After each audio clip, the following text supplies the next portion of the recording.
오늘 이 자리에서는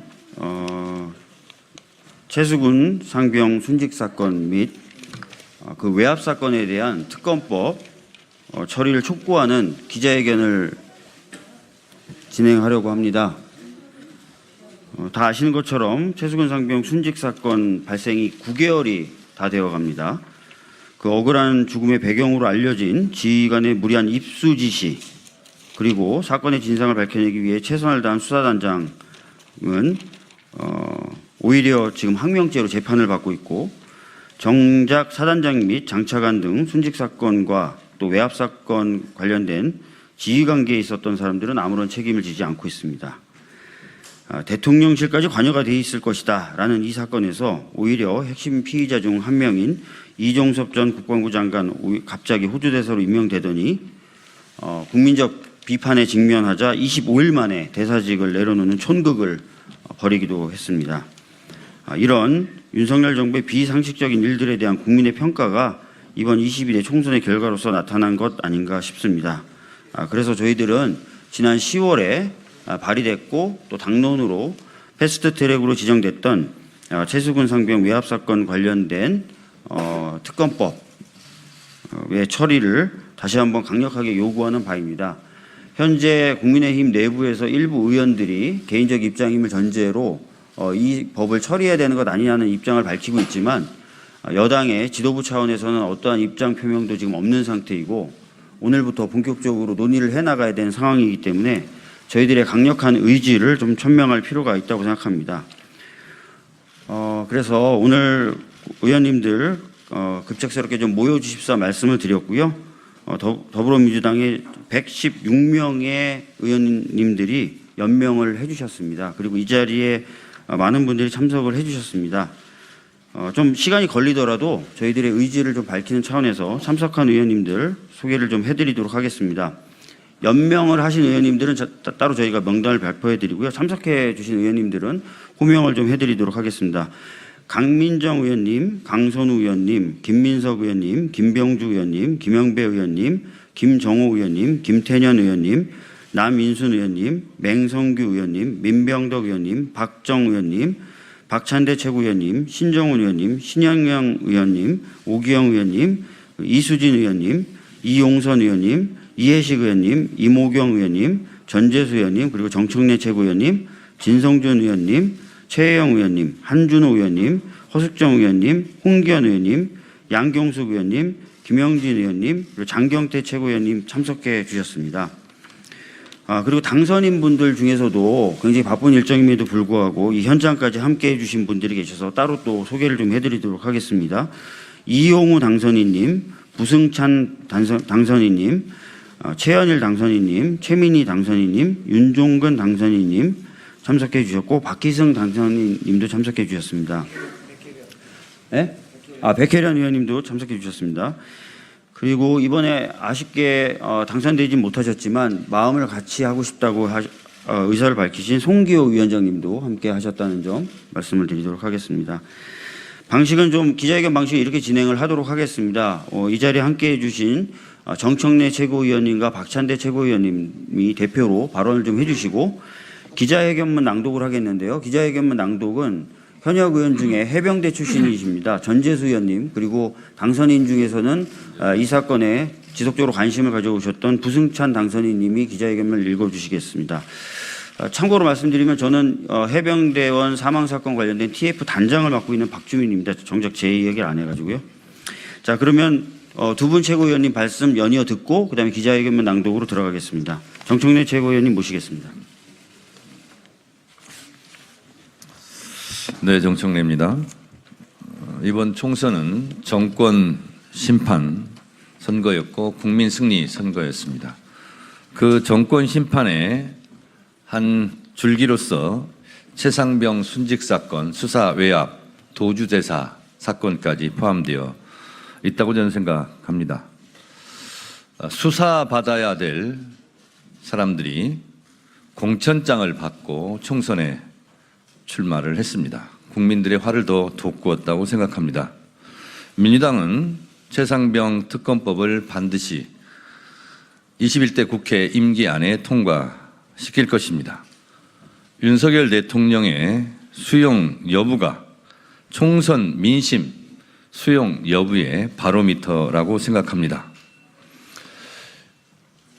최상병 특검법을 거부한다는 것은 어쩌면 총선 불복이다라는 생각을 갖게도 할 것입니다.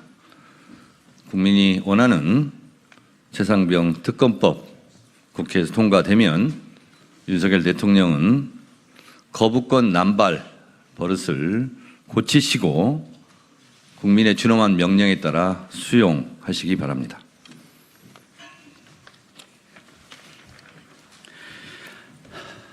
최상병 특검법 수용 여부는 국정 쇄신의 시금석입니다. 무신분립이라는 말처럼 정부가 공정하고 상식적인 국정 운영을 할 거라는 신뢰가 무너지면 국정 운영은 불가능합니다. 김건희 특검과 최상병 특검은 대표적인 공정과 상식에 관한 과제입니다. 권력을 사유화하고 수사를 방해했다는 의혹을 털지 않는다면 앞으로 윤석열 대통령이 콩으로 매주를 쓴다고 해도 믿을 국민은 아무도 없을 것입니다. 국민의힘에서도 특검법을 전향적으로 검토해야 한다는 목소리가 나오고 있습니다.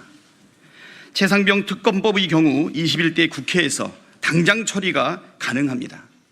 나라를 지키려고 입대했다 숨진 최상병 사건의 진상을 밝히자는 것을 반대할 아무런 명분도 없습니다.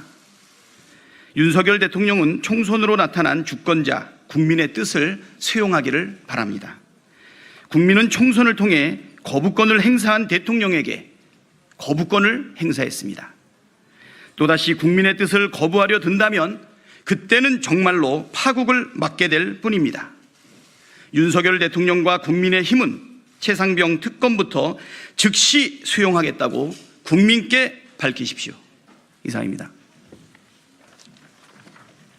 예, 기자회견문 낭독이 있겠습니다.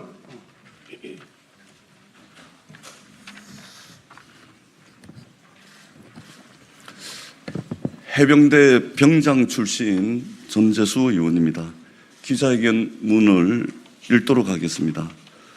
21대 국회에서 최상병 특검법을 반드시 통과시킵시다. 신속 처리 안건으로 지정되었던 고 최상병 순직 수사 외압 등에 관한 특검법이 지난 4월 3일자로 본회의에 자동 부의됐습니다. 이제 21대 국회가 50일가량 남았습니다. 이 기간 동안에 최상병 특검법을 반드시 통과시켜야 합니다.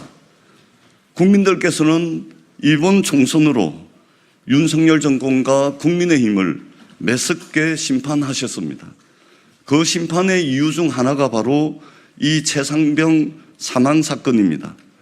대한민국 장병의 억울한 죽음과 수사 외압 의혹, 거기에 핵심 피의자 이종섭 전 장관의 호주 대사 임명과 도피성 출국 이후 25일 만에 사퇴까지 국민들께서는 대한민국의 상식이 무너지는 장면을 똑똑히 목도하였습니다.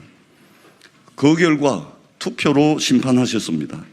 국민을 두려워하지 않고 국민을 우습게 알고 국민을 무시하는 윤석열 정권에게 국민이 여기 있다는 것을 보여줬고 국정기조를 바꾸라 명령하셨습니다. 국회도 이러한 민심을 받들어야 합니다. 윤석열 대통령실은 총선 참패 이후 국민의 뜻을 겸허히 받들겠다 하며 국정을 쇄신하겠다 말했습니다. 국민의힘 역시 국민의 해초리 겸허히 받들겠다고 말했습니다. 이 반성이 진심이라면 말만 하지 말고 행동하십시오.